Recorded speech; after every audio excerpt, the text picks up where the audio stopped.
Hello, relationship enthusiasm. I'm still finding my way in the technology here. So, I would like to offer you a tip for creating emotional connections with ease. So, what creates connection when you have a conversation with another person is there's a sharing, there's an exchange. You get curious about them, you ask them questions, and you also reveal yourself to them. So you get to know each other through dialogue, through narrative. Now, here's what I'd like to encourage you to pay attention to.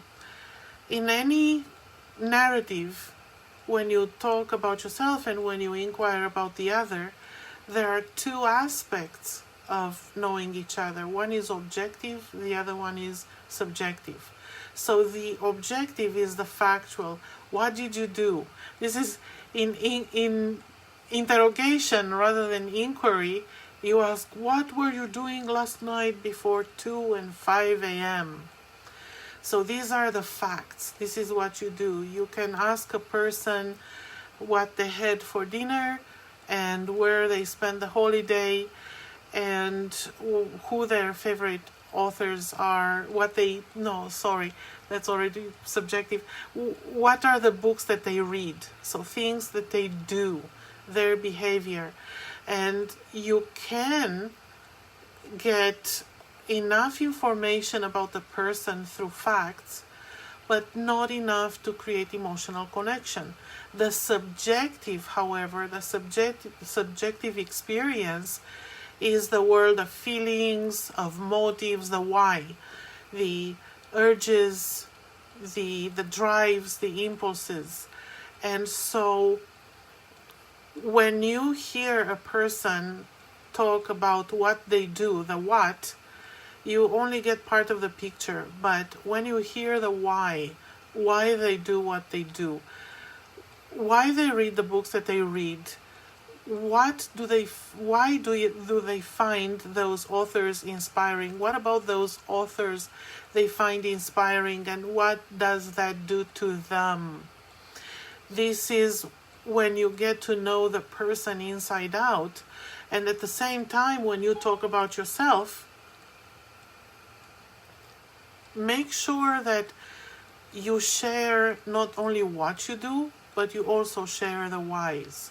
Share the world of your own experience, your own internal feelings and emotions, the hopes, the fears, what annoys you, what excites you, what enlivens you, what you love, what you like.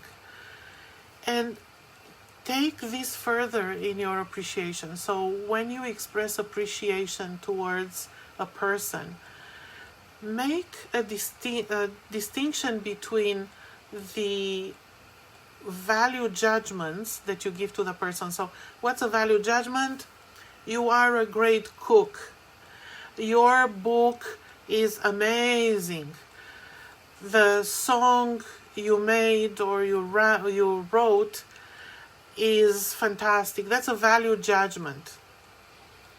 Whereas when you are sharing how what they do affects you emotionally, which is your subjective experience, that creates connection. So when I read the book you wrote, I felt like a rush of energy coming up and wanting to mobilize me. I felt like I couldn't put the book down and I wanted to move and do something about it. Or when I listen to your music, I want to dance. I can't sit still.